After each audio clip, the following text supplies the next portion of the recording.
lažu, ljudi iskrena srca šute i mole za one koji su nesvjesni u tim stvarnostima.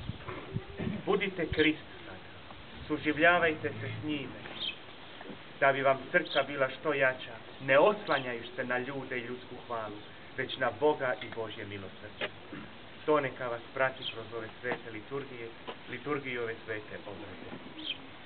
A sada ćemo blagosloviti vaše maslinove grančice, ali preko njih i vaše domove, vaše živote, vaše voljene, tamo gdje ih budete postavili, u kuću, oko križa, neki da ih stave u vrt, među cvijeće, na polja, njive, neka blagoslov po njima se izlije obilato i milosrđe Božje na sve prostore i mjesta kojima ih budete okitili tim maslinovim grančicama.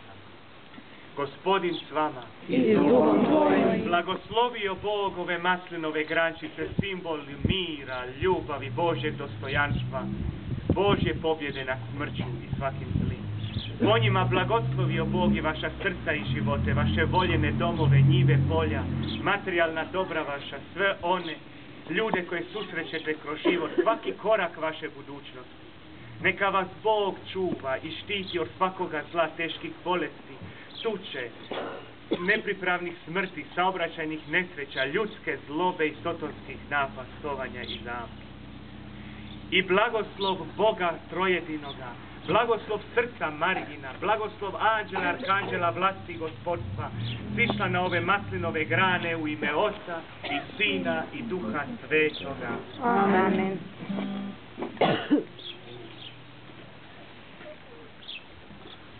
Kroki ne znaju.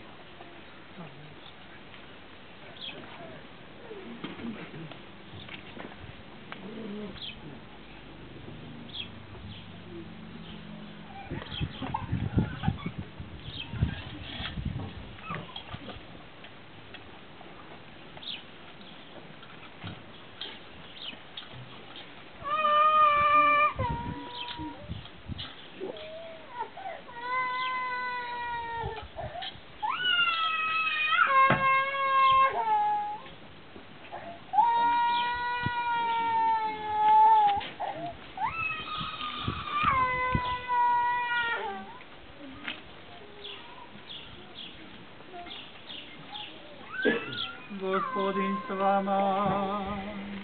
I